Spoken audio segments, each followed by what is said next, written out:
we will finish chapter 7 today, and we'll see how far we get into 8. Okay. So we'll start by, I'll read the prayer again for the beginning of chapter 7, and then we'll jump in. Let us pray. Triune God, in your very self, you show us the importance of community. You created us in your image, and you saw that we need each to be part of something greater than ourselves. Help us learn not only the value of giving and love to others, but also the freedom of lowering our defenses to receive. Fashion us into a community that brings glory to you. Amen. Okay.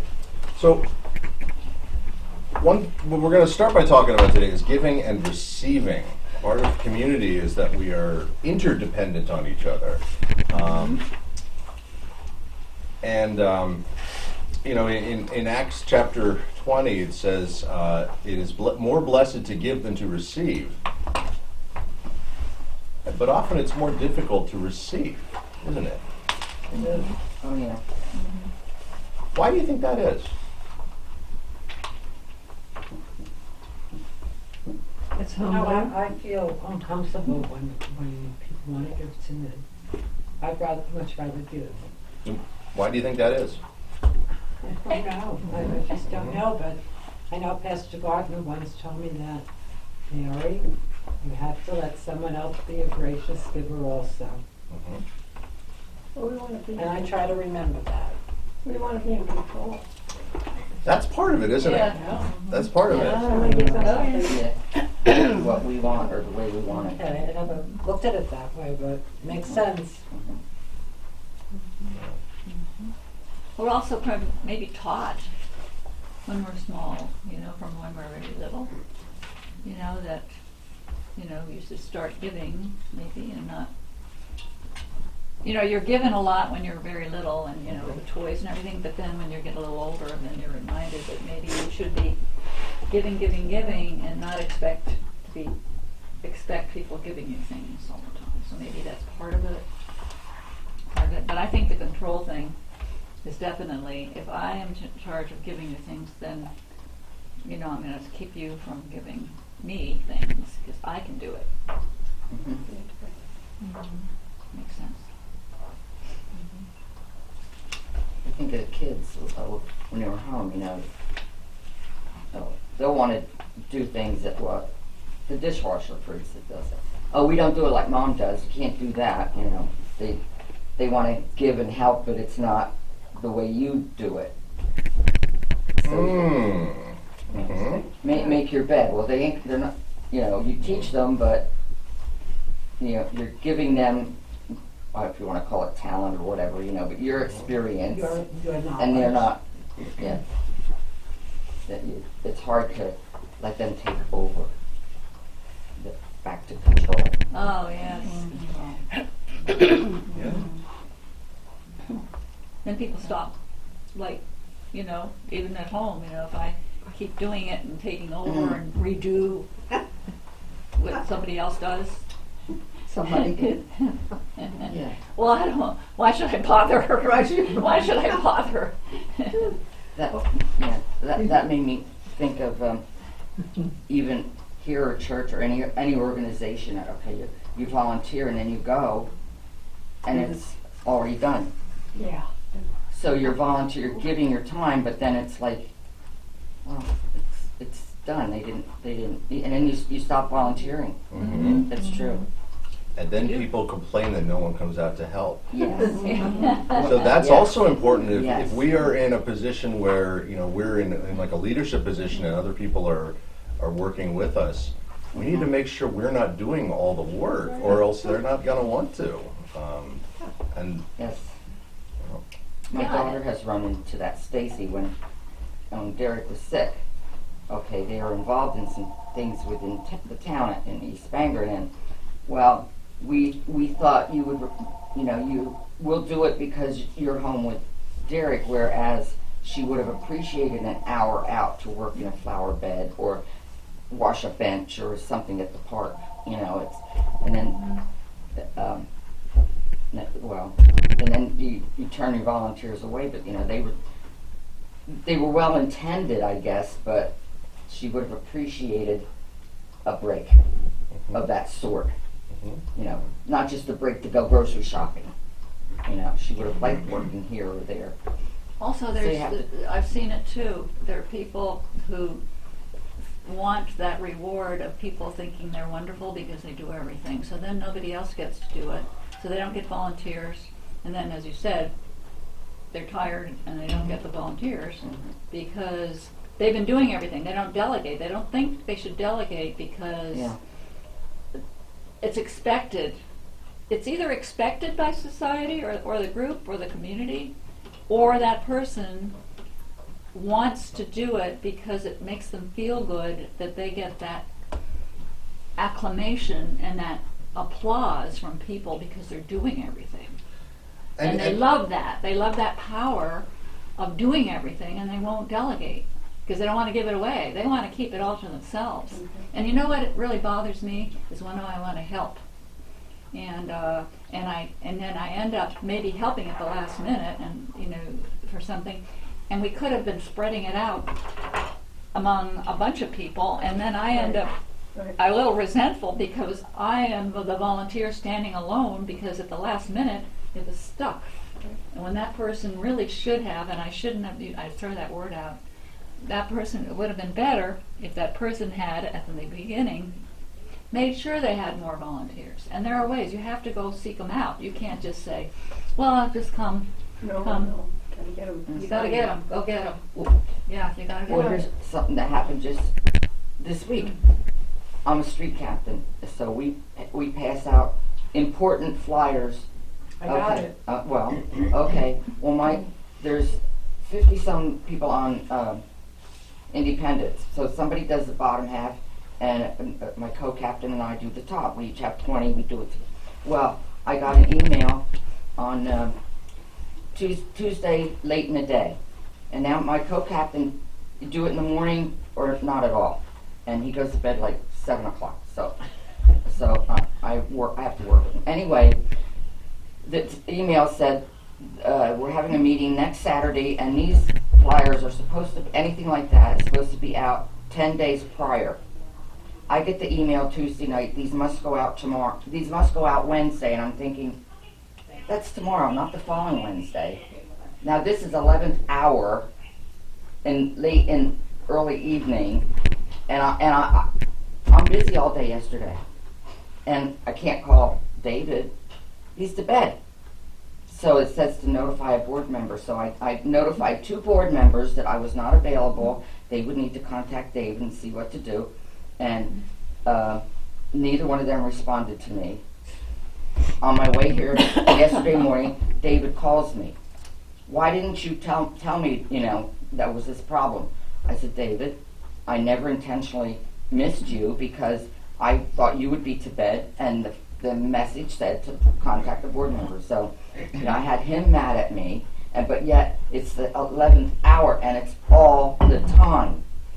So you don't want, I like doing it, but not last minute notice all the time. So how can we do that? Well, my answer to that is, if it's going to be 11th hour, board members can deliver it then.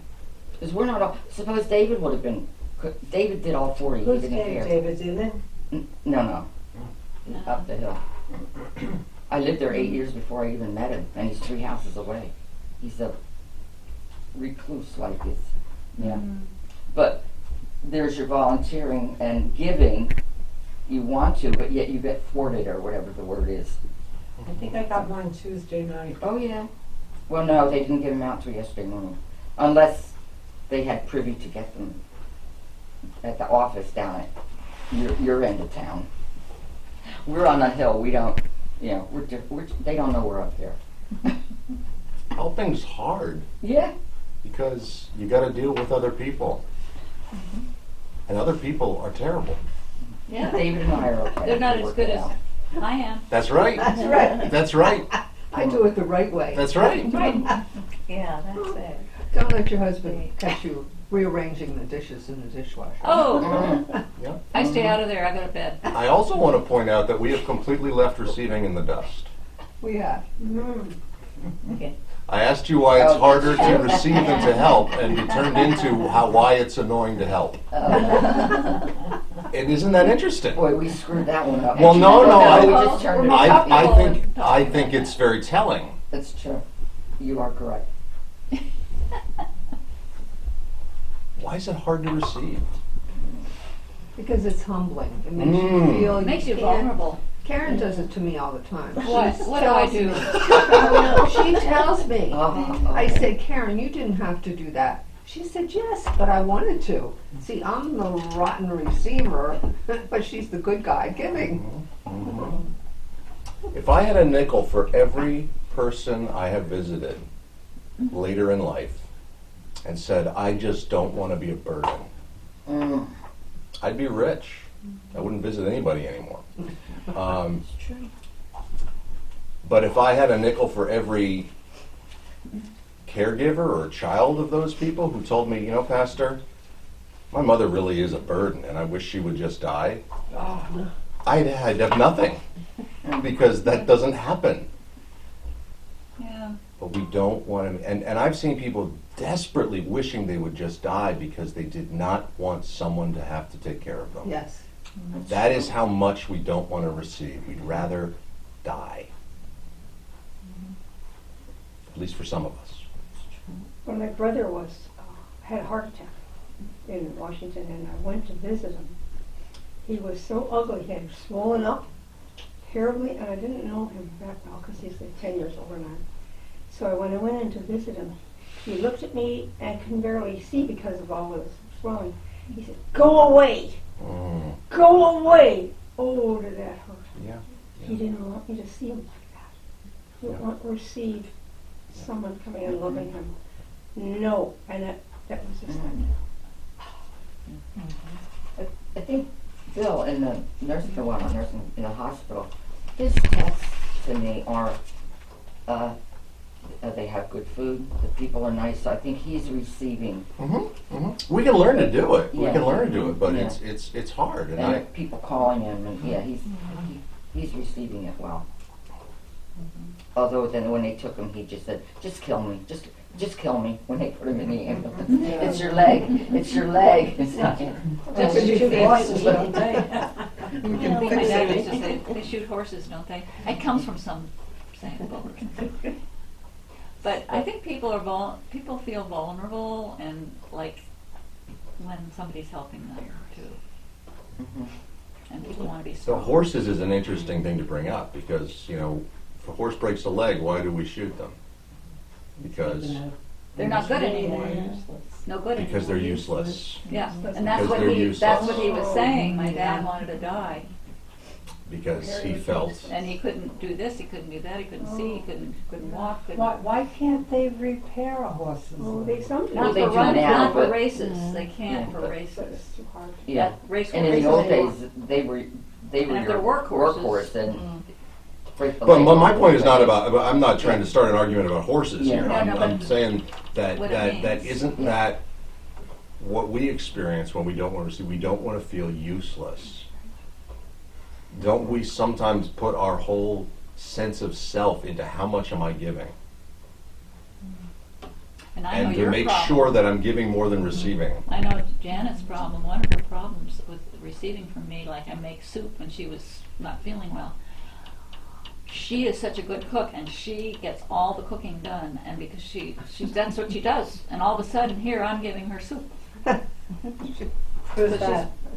Janet. So she's feeling a little useless because That's right. she can't Right. make Mhm, soup. mhm. I think of Linda Kessler. This is, right I'm now, sorry that's for the hard. psychology here, Yeah, she was but giving right it up. just dawned on me, she's such a good cook and But she receiving. received joy in writing them out. I have a problem at work, like, it prints out this thing now that everything that we have to do, and it's like, oh, there's so much, and I'm running around trying to get all this done. If somebody gets done, they'll come over and would help me, but yet I'm like, no, I have to get all this done. I have to do it. It's This is my list. job. Yeah. And it's like, then they'll think that I can't do this, I can't handle it. When I should say, well, yeah, you're done, you have nothing to do, I have all this, go Free, ahead, free help me. digging in, dig in. Yeah, but it's hard for me, like, To accept the help. yeah. Where does grace come into this? let it go. God, it has something to do with God's gift to us. And accepting that. I don't know. I've always, grace is a very difficult concept for me to understand. Mhm. Except I know that grace is God's love freely given. So perhaps the grace that you do, like if you freely do something, and that's why I don't like to do things unless I'm in a mood or to do it, and I'm relaxed and I'm not all anxious, because then I can't do things gracefully. And perhaps gracefully means that I'm doing it with love more. I think maybe you should stop and think that you love that person for caring about you and wanting to help you. Or baking a cake for Sunday morning, oh, it's time to bake again.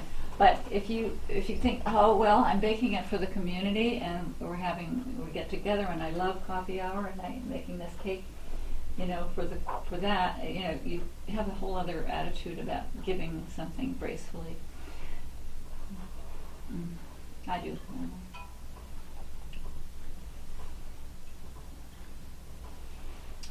I guess deserving, thinking I deserve God's grace. Mm. I don't deserve it. Mm. But if you just do a little more, you will, right? Right.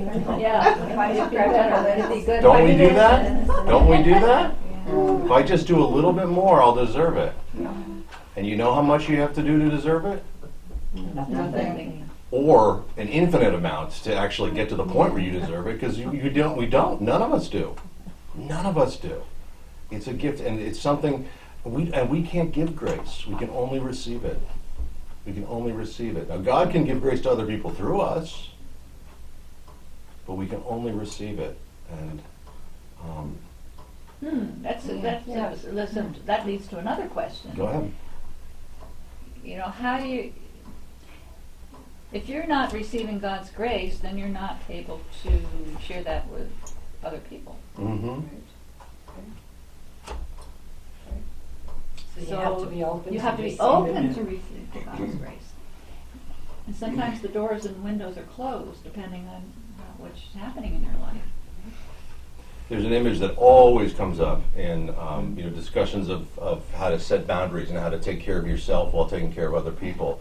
And it's the image of the announcements they give at the beginning of a flight on an airplane. Does anybody ever pay attention to the safety things they discuss? We probably all paid attention to it once a long time ago. And what do they say about the oxygen masks? Yeah, make sure you give it to yourself first before you help others. Why? Because you're more important than they are? No. No, why? So you're able to help others. Exactly. And I will tell you, it's a good thing they say that, because if that ever happens and I'm on an airplane, my first instinct will be to put it on my kids first. Right. But they say that because they know that's not our first instinct, but it's so important, because you can't help other people unless you are healthy. And part of being healthy is being interdependent upon each other, I think. Especially when you're with your kids. That's always your first instinct, to protect them and keep them safe. And there is an imbalance there, at least when they're young children, for sure. Like I certainly have a different level of care for my children than they have for me at this point. Though when they're adults, I'm not sure that that's still the case, but it's not the case with other people. It's not my job to be the parent to everyone in the world. It's not my job to be the giver and not the receiver. How can we then learn to accept God's grace? That's hard. It's hard. We pray for it every day, perhaps, and ask God to help us.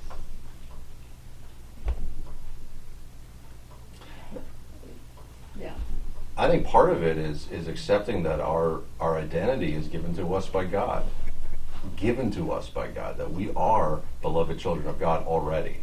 No matter what we choose to do, we're beloved children of God. So we can let go if there's any piece of us that thinks, well, I'm going to earn my way to to being a good person. You're not going to earn your way to being good. That's when people say such and such was a good Christian, I often wonder, what does that even mean? What's a good Christian? What does that mean? A Christian is someone who recognizes that everything they have is a gift from God. And what does it mean to be good? So. Well, we don't. So many of us don't like ourselves. Oh yeah, that too. Then, how can we? Hello, I'm at a God's meeting. grace? May I call you back in about a couple of hours? Sure. Okay. Good to hear from you. What helps us feel better about I ourselves? answered that because I haven't heard Not from her giving- for years. You know, racking up a list. Mhm, Giving to mhm. my neighbors. What helps us like ourselves better? What did you just say? What helps us to help us feel better about ourselves? You said because God made us. Well, somebody in a prayer group years ago told me, you're sinning because you're against God now. You're telling God you don't like what He made. How dare you? I mean, she didn't say it this way, but I'm being exaggerated. How dare you not like God because you don't like what He made? Mm-hmm. Yeah, that can be a game of mine, learned from many years. So I don't like who you made. And they said, don't you ever do that to God because you're not liking God. I mean, does that make sense? Or I'm not, to me, you just not believe it. For me, to think that I'm a bad person and that He made something bad is not believing God, because I believe that God made me and loves me, and that's it. But I don't. Yes, some people But that's don't where believe free that. will comes in, Karen. You What? can either be good or bad. That's free will. We're all He seeing gives us sinners. that free will. I don't believe He gives us the free will to be good or bad. He gives No, us the I free just will to never- do good things and Yeah. to do bad things. But I think our identity is given to us by God. Yeah. Because otherwise, who's got the most power in the relationship, God or us? God. Right, but I mean, if we have the Yeah, ability to yeah, change who we us. are, then yeah. And that way, if we didn't believe that way, we wouldn't be able to love other people. I find it really helpful to remember, and we're going way off of this, but I think this is important. When Jesus said, love your neighbors as you love yourself. Yes. And I think for me, what's really helpful to remember in that is that God made you exactly the way God made me, which means that I am not the exception to all this. I am not the one person who always gets it right, and I am not the one person who was made wrong. I'm equally as much a child of God as each of you are, which means if I think that you need some help sometimes, what does that mean about me? It means I need some help sometimes. And if it means that I feel wonderful when I give something to you, it means that, well, maybe you feel wonderful when you give something to me. And maybe that's how we're built. That's how we're built to be in community. Does that make sense? It's hard for people to believe that, Mhm. to understand that, who aren't Christians or have a belief. I said this in a setting a couple days ago to somebody who doesn't really believe in God or anything. I said, well, really, I can honestly say that I love everybody. I may not like them, but I love everyone. I may not like everybody, but I can truly say I love everyone, and it comes from my belief that God loves me. But it's hard for people to understand that.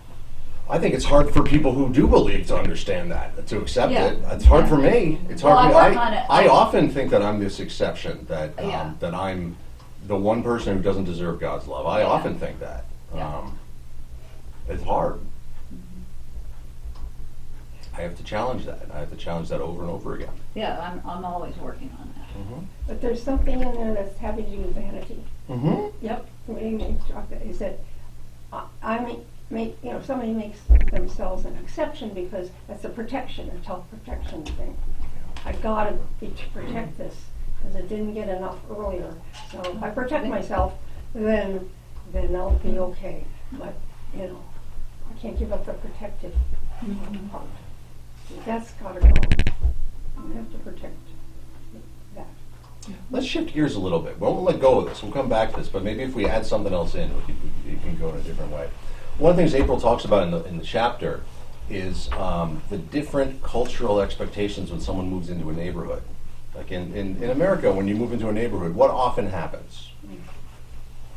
The neighbor comes to you. Yeah, often your new neighbors will come to you, and maybe they'll bring you a pineapple plant, that traditional thing, or a pie, or something.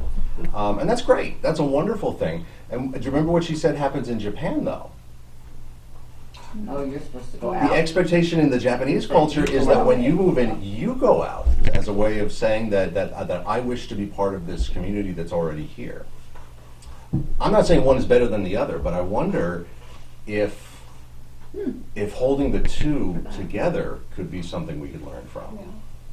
What could that tell us? If in one culture it's a good thing for others to come to the new person, and in another culture it's a good thing for the new person to go out. What does that tell us? We should give and receive. Maybe. Yes. They need each other. I know the Indian way up there in Tlingit Indian way up in northern Washington. They if they have a birthday, they are going to give people something. They have a big party because They don't get gifts; they give gifts. backwards. Yes. So that's sort of what you're talking about. Yeah. Well. Yeah. I've often wondered if I should be really be giving gifts to my parents on my birthday rather than getting gifts. Like, shouldn't that be where it is? I mean, they're the ones who, Yes. made me. But then in turn, you give to your kids. And That's one way to so think about it's it. Yeah, that's one way to think about It's it. like the domino effect. Yeah. And that's the neat thing about something like a birthday. If we were to decide among this group that every time it's someone's birthday in here, we're going to give them something, whatever that is, that would mean that each of us would have the opportunity to give multiple times and have the opportunity to receive that one time. And actually, the opposite is what often happens in school. Like in school, if it's your birthday, or usually that kid brings in cookies or cupcakes or whatever for the whole class. So that is kind of like what happens in that Indian village you're talking about. When it was Maureen's birthday, she paid for our breakfast. She paid for breakfast. Maureen soup. Yeah, you remember that? I don't know if you were going for No, I breakfast missed then. that big day. Yeah. Maybe if Or if I you win a lottery, Yeah. you just spread it. maybe if I give to God something every day, in that sense of learning to say thank you for who you made, or thank you, rather than here's another blessing you gave me. Thank you for your blessing. Yeah, but today I'm going to give you something. Would that be helpful? I have a feeling you give to God every day. Well, it's out of defense, though. I can't say I don't it's know sincere. what it's out of, but I know that you just offered to help me play the dulcimer. That's because I'm excited about music. That's a neat thing. I love music. I thought it was a wonderful gesture, loving gesture. You know what I think God does when we give things to God? And I don't know this for sure, but I think what God does with things that we give to God, I think He puts them on the refrigerator.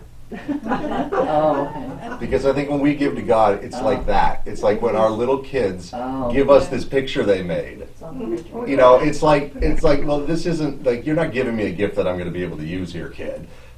But we are so happy and so excited, and we want to show it off. Because that's the relationship we have with little kids. Yeah. Like if one of you were to give me a painting that you made, I wouldn't just put it on my refrigerator with a magnet. That's because that's not the relationship we have. That's not. But I certainly did that with Alex and Ben as they were growing up, and I just wonder if that's the relationship we have with God. Well, it's the innocence of a child. That's how we're supposed to accept Him anyway. So that works. Yeah. I like Accept that. the kingdom of God as a child. Yeah, I like that. And I wonder if when we think about giving to God, if that's what it's like our little kids, and I don't mean our adult children, but little kids giving to us. When they give to us, it's not it's not that they're helping us pay the electric bill. It's not that they're giving us, a tool that can be helpful. It's they're just giving something just beautiful. Like Ben talking to Diane about the cat. The kitten. Yeah. Ben told her that, he was glad, but his mom and sister couldn't come down because they'd fall in love with him, but he came down to see the kitten. Yeah, and there's this big dispute going on right now as to whether Alex was here or not. Alex was here. That's what. Yeah. Okay, because some people told me that Alex didn't come, only Ben came. And Alex said, I was there! So, Oh, okay. Well, The litter. Yeah, okay. Good thing Dave wasn't here. I was there, I saw her. There would have been a fight. We would have had another one maybe. and what color is she? She's the color of like Mary's hair or her hat. And there seems to be a cross on it, on her chest. If you really look at the picture. Did you say he has a name? Yeah, Princess Duncan. Oh, Yeah, Princess. Yeah. It was Prince, but now it's isn't it? Princess Duncan. She It's a found out female. it's a Yeah, she female. found Oh, out. big deal. Went to the vet. After several people looked at it, it's a boy now. That's wonderful. And there too, when Diane had talked about maybe getting another cat, she wanted a female. But she was going to take the male anyway, but then her blessing was that she found out it was female. Talking about Princess putting, has a good home. putting things on the refrigerator. My daughter lets Fred. She gets a big piece of cardboard and he paints on it. And they said, "Oh yeah, he made this for you. You could take it home." And it's like. And then he got out more paints, and it was like just this big black thing. I'm like, "Oh my God, I have to take this. What am I gonna do with this? I don't want to throw it out." But then it just got so yucky and everything was, he had so much paint on it and she threw it away. I'm like, phew. It's true. How is struggling to receive, being much more willing to give than to receive, how is that a barrier to community?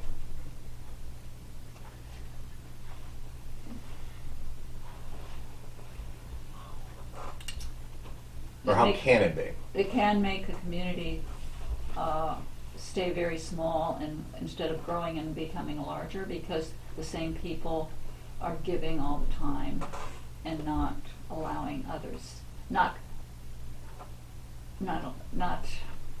being open and encouraging other people to be part of the group because everybody's doing everything, a small group is doing it. So I think that can make, sort of make that circle and community tight and not open to others. It won't be as a whole, because I remember in here it's like, talking about Jesus said that we're all one body. So if somebody's willing to give and you don't want it, you're like fighting against part of your body.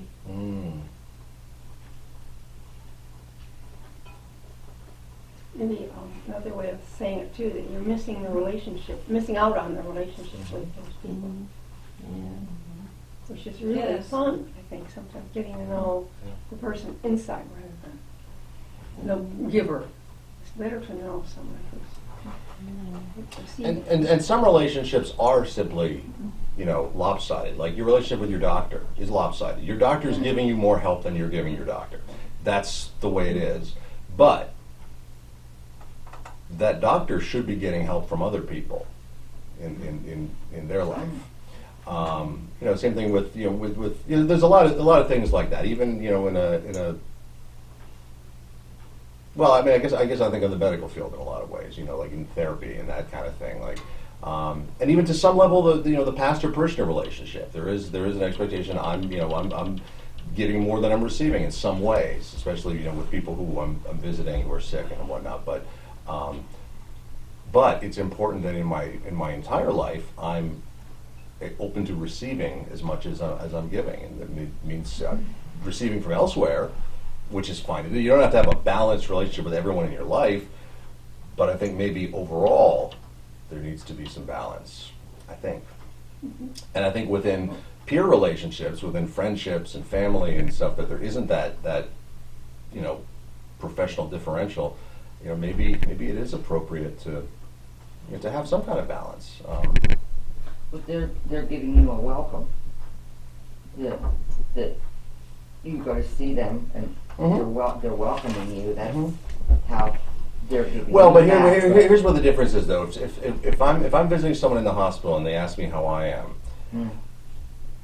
it's not on me to be completely honest with them at that point and tell them, not being dishonest, but I don't need to. You keep it general. I don't need to tell them about how I'm in a lot of pain right now because I hurt my foot or something like that. That's not appropriate in that moment. Just like you don't expect that from your doctor. There are other times when that's appropriate. It might be appropriate in this setting, for me to say, my foot really hurts today. That's fine. But in some settings, you're right. There is some level there, but there's also an expectation of, Pastor, that's not why you're here.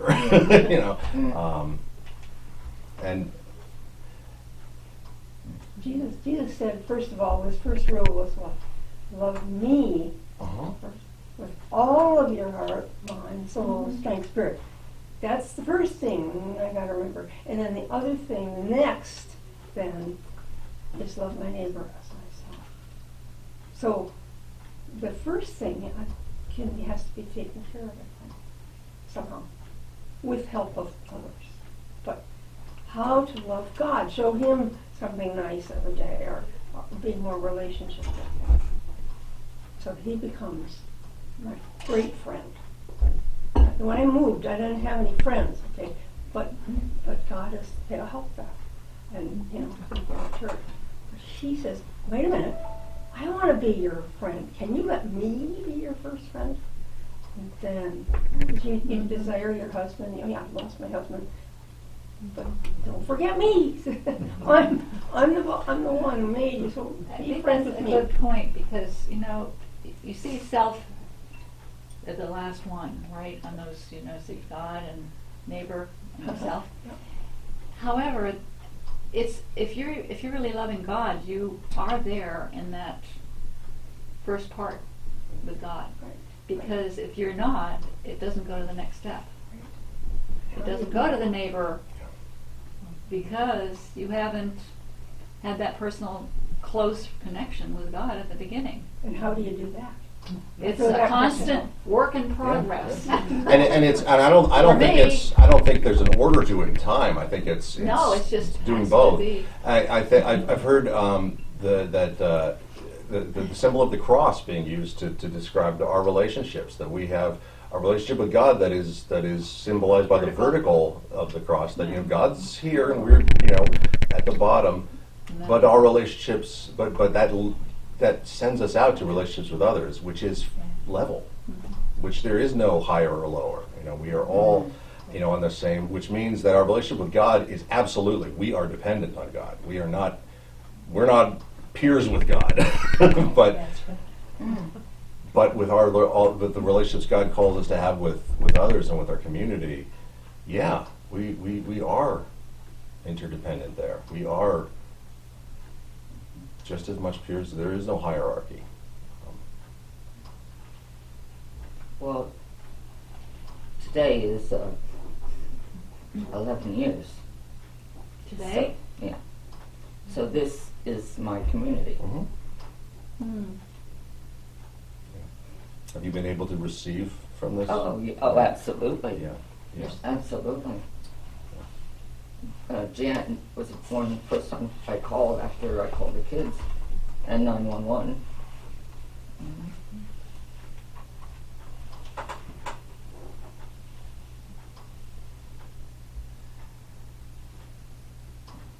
Okay, let's move on. Yeah.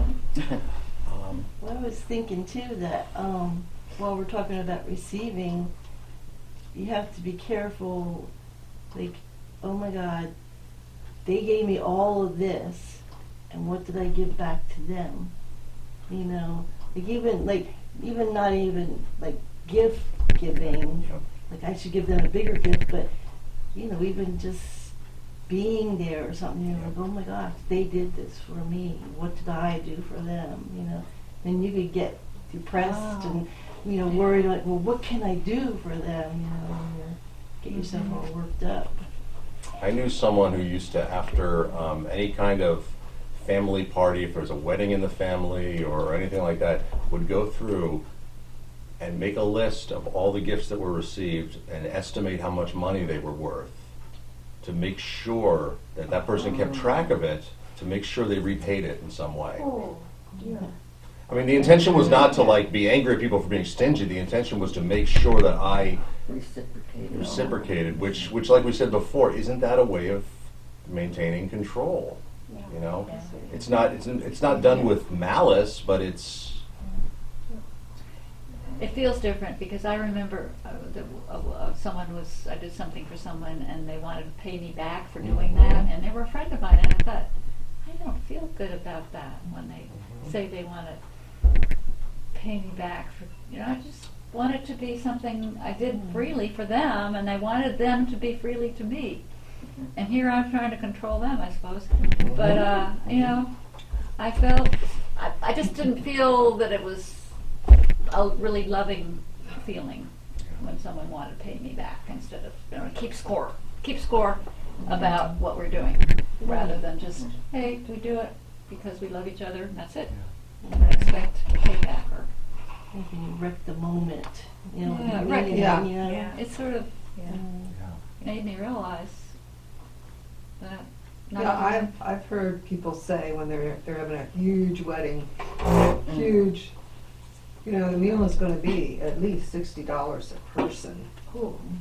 You should give the gift to cover your, and probably a lot of us do it because we have that same thought in the back of our mind, but that's not the real, that's not the reason to give a gift.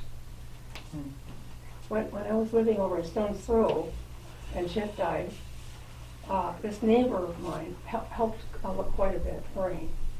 And so I went over and said, this was before he died, can you model for me? So I did her portrait. And later I went home and I did a really nice pastel, and I got it framed and everything, and was going to put it in a show. And I said, can I see you again, Lorraine? Because she was so loving. She's just a loving lady. And she says, yeah. And we got to let her for lunch.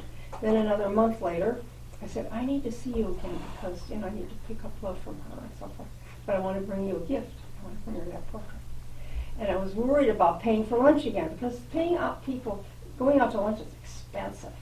And so, well, okay, we're going to pay and go out anyway. She called me back yesterday and said, why don't you come to my house for lunch and I'll feed you lunch. And I said, Lord, thank you. Thank you for that. That was so nice of her to have me for lunch. But having me walk prior to lunch. That was the Lord's doing. I guess He works, and I gotta find ways to find that He's working in my life. Bad, not only good things, sometimes bad. Not bad. I don't like good and bad, but things that are hard to deal with. Kept going. It wasn't God's doing, but it's happened. Makes me think of the rich man and the widow. We give the sermon. She gave all she had.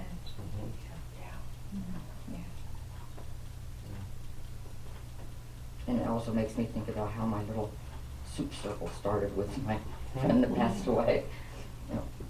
You're making potato soup, why don't we come to your house for lunch? Well, if you want to come to my house for potato soup, fine. That's and a then great it became idea. a thing. Yeah. Like every 6 weeks I'd make soup at my house. And the She'd lady bring the wine though. And the lady Now she's who gone. Covered Jesus' feet with this expensive Mm-hmm. Oh, and they thought that was just a horrendous thing that you do for that Jesus. And he says, no, let her do that. He It's received her it. love. He received it. Mm-hmm.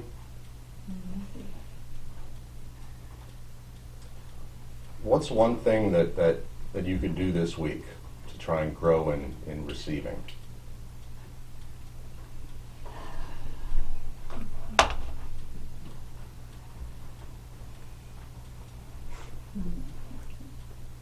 Well, I'm collecting a lot of Christmas cards in the next couple days.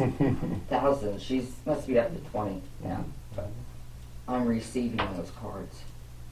Grateful and gracefully.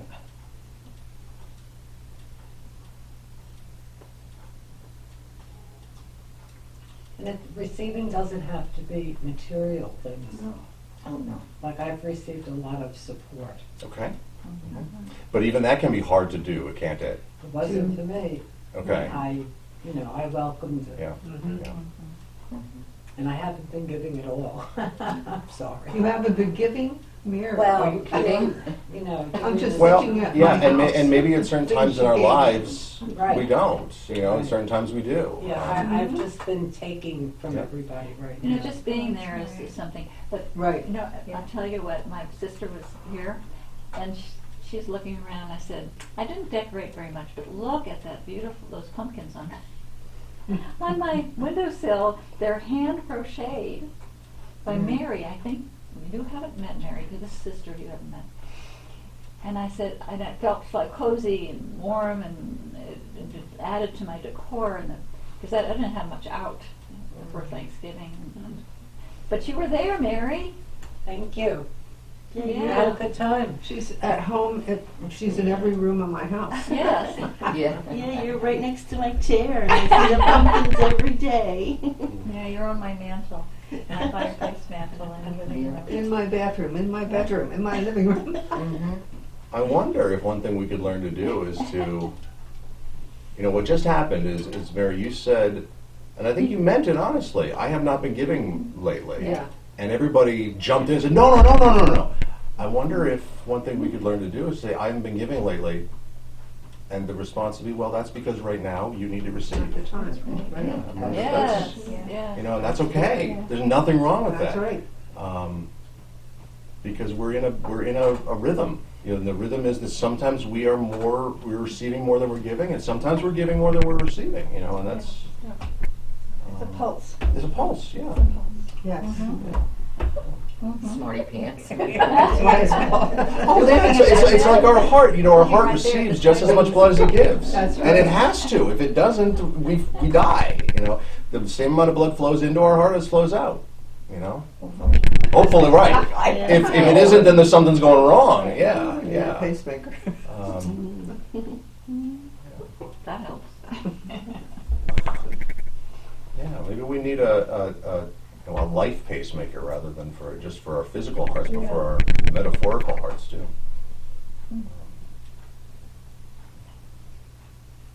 Would you say that God could be our pacemaker? God, you know, they're reminding us to go as we meditate into it and pray. God is sort of helping me to be flowing and making. I wonder if maybe our regular relationship with God could be our pacemaker. I wonder if having daily prayer times, whenever that is in your day, or daily times of meditation or something like that. I wonder if that could be something like a pacemaker. I don't know. That's Maybe I could interesting. sing a song, make up a song. 'Cause I like to create, I don't do it very well, but for him, for God. I'm sure you could. Yeah. And then make it sing it. Mm-hmm. Like you make poems. Yes. Make up Right. songs. Well, right here's the beginning. Holy rhythms Yeah. for overwhelmed souls. There's the title. That's the title of your song. There you go. I tried singing the Psalms one time.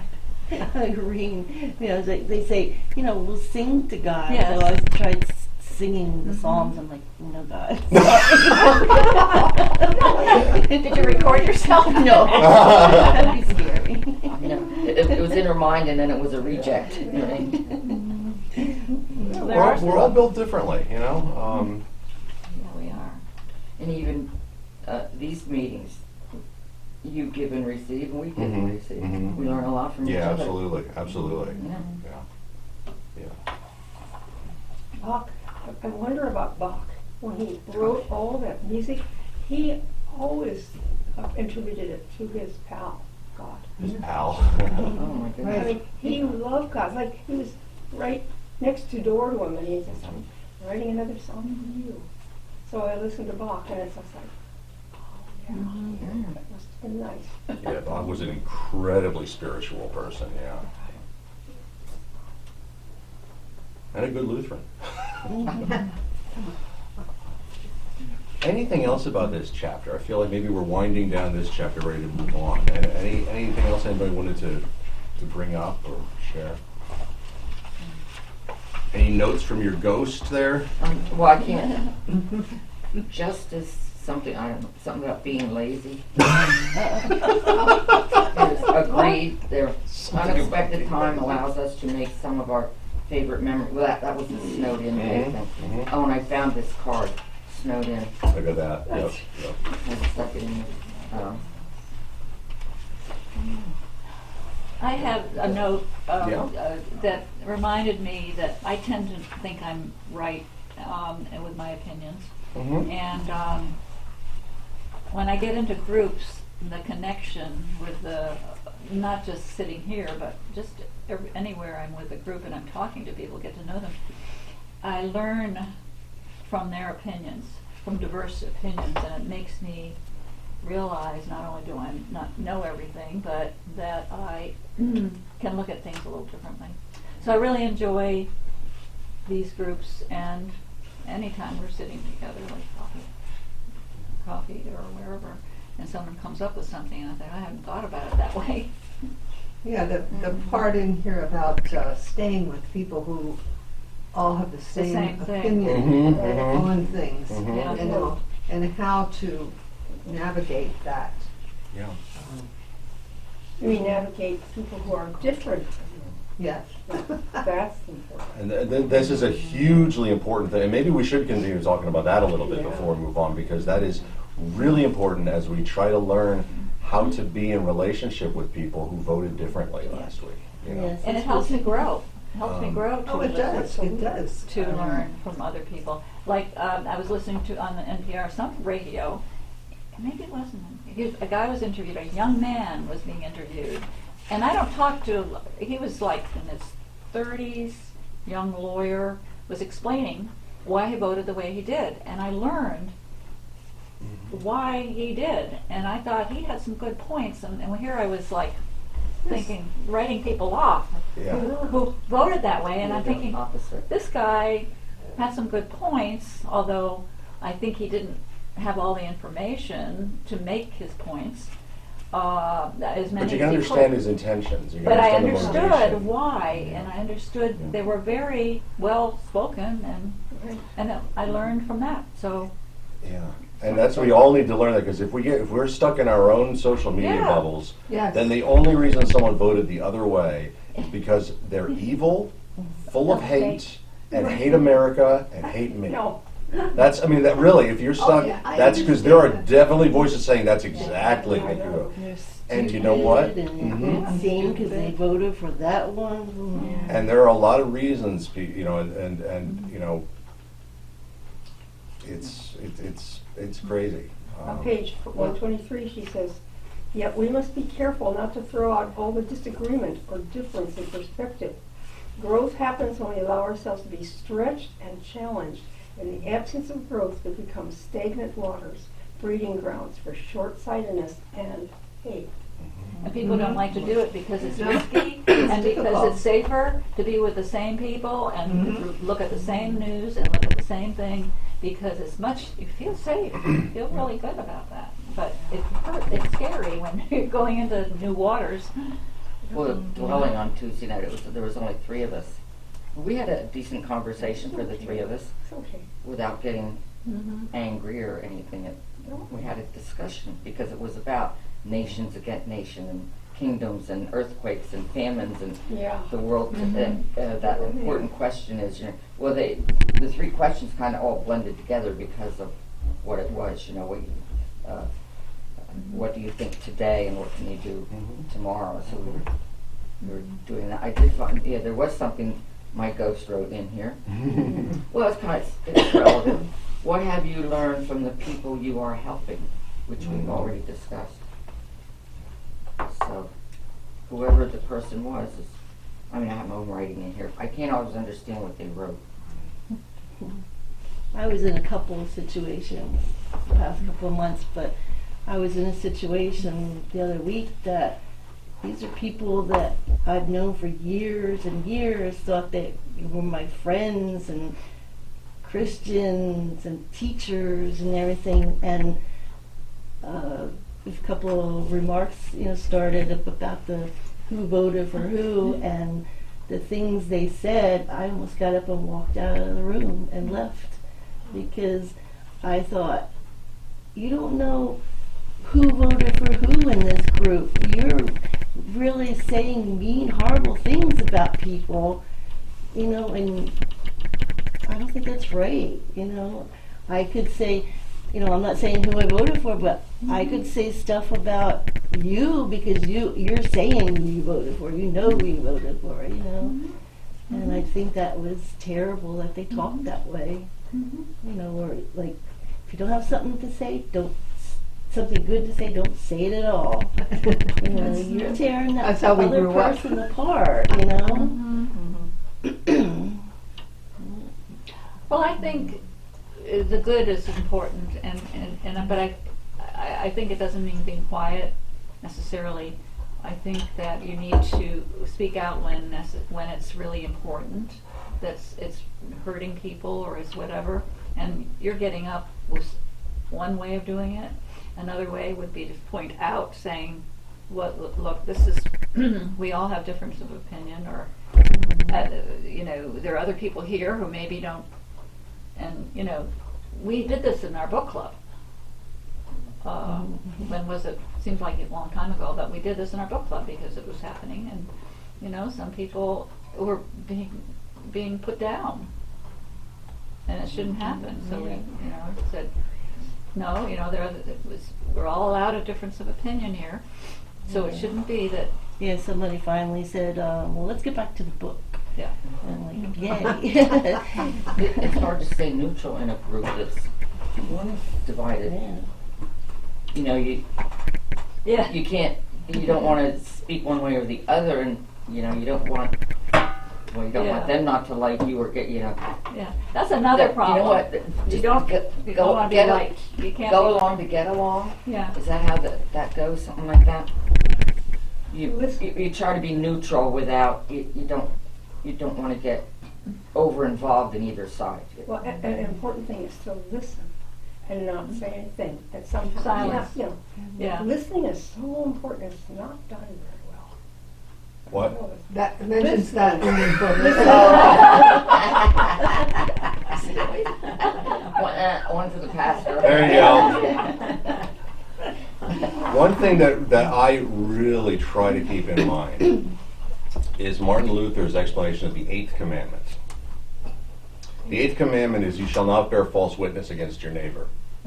And in the Small Catechism, Martin Luther writes this: we are to fear and love God so that we do not tell lies about our neighbors, betray or slander them, or destroy their reputations. Instead, we are to come to their defense, speak well of them, and interpret everything they do in the best possible light. Amen. And I try hard to do that, and I call it 8th commandmenting, because it's, so I try to think, of, and for example, people who voted differently than me in the election. I could say, you know what, they're all evil and they're full of hate, or I could say, I can see other reasons why you'd make that choice, and I'm going to choose, unless I know better, unless I've seen this person spouting evil stuff, in which case, okay, you are evil, but I'm going to choose to interpret what they've done in the best possible light and say, I disagree with you on this, but I can understand where you're coming from, or at least I can understand where someone would be coming from on this. And I think this helps me, and I wonder if it can help a lot of us. Yeah. And Luther does this with all the commandments. He says the commandments are not just negative things. They're also telling us to do something instead. Instead we are to come to their defense, speak well of them, and interpret everything they do in the best possible light. Now, do you think hate, or it comes from fear? And a lot of the people Often, that yeah. voted Yeah. for one way or the other are It's fear. scared. And we're becoming scared because what's going to happen when somebody is meeting us? I think there's fear on every side of this election, because one thing I heard from both sides is that if you elect the wrong person, democracy is over. Yeah. Yeah. I mean, both sides said Thank that you. just as strongly, I have that two. this will destroy our country. And, So how can we I don't wanna overcome leave it that in the here Bible. by accepting it right as you're at a meeting? Don't come back at them and say, say, I hear you, I listen. Now we can work together on it. Just pray for our country. And I love you.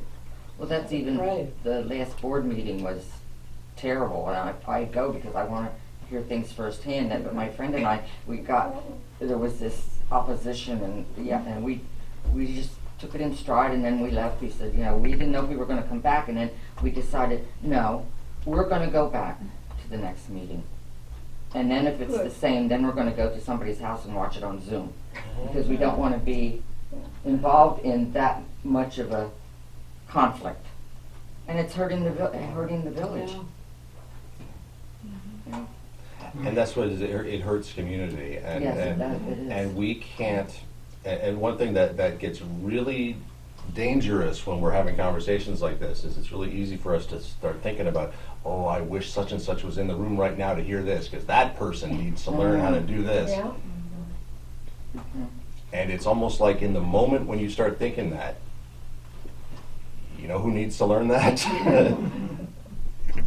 We do. When do you ever hear that when you point to somebody with one Yeah, finger, Four fingers Actually, coming back. there's three fingers pointing back at you. Yep, Yeah. yep.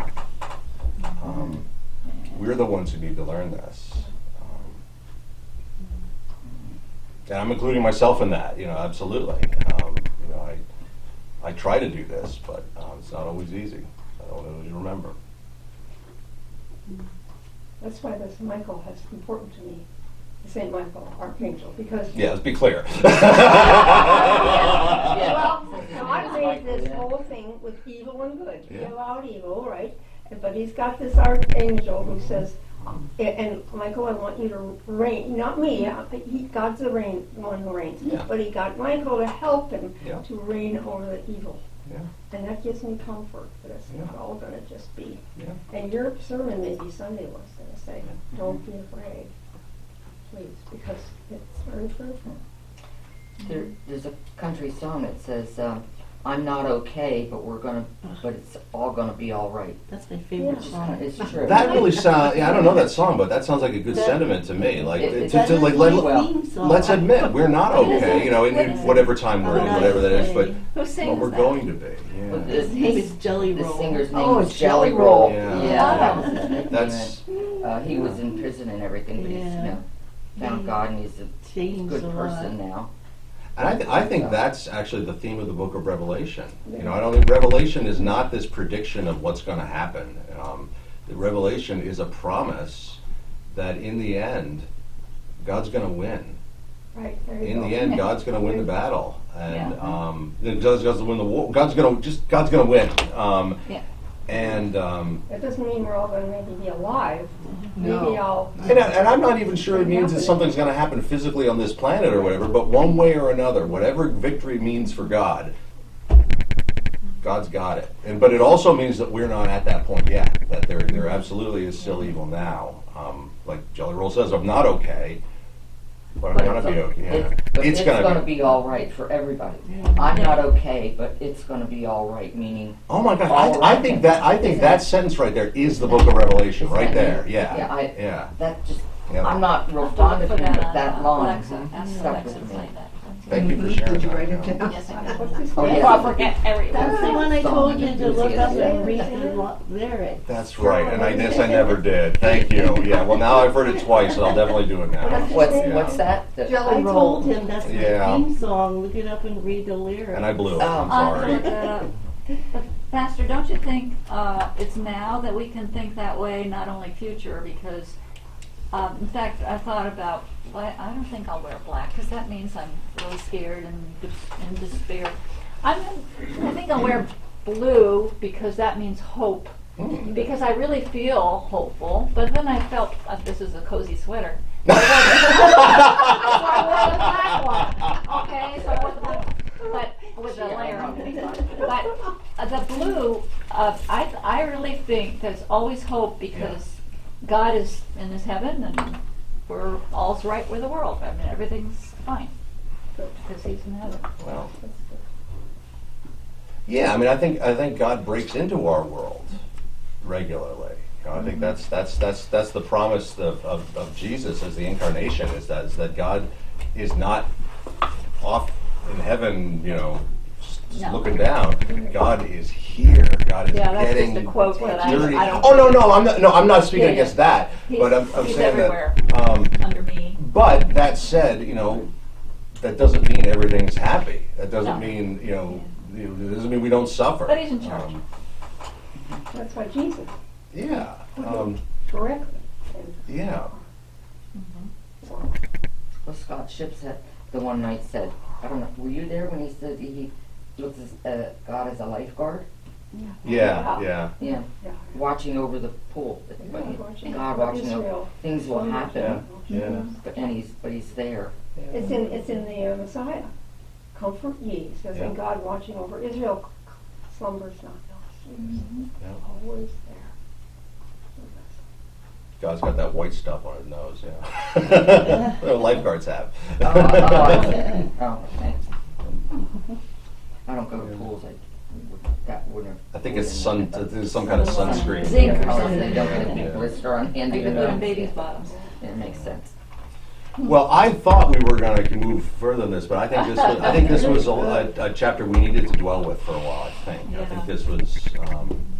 So I think maybe we'll stop here rather than start the next one, if that's all right with everybody.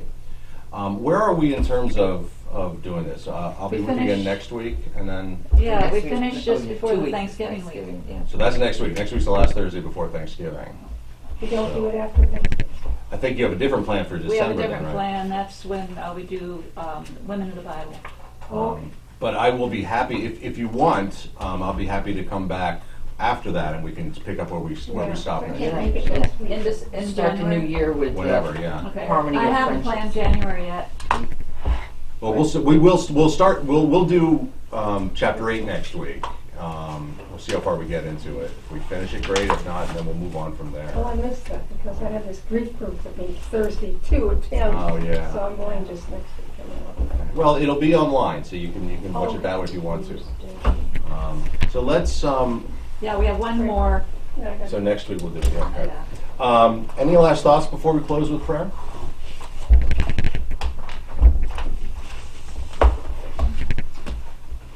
That's a lot to take with me. A lot to take with me. I thought today was a good discussion. I think we should help. I mean, so. Yeah, I want to thank you all for being so open and sharing and honest today.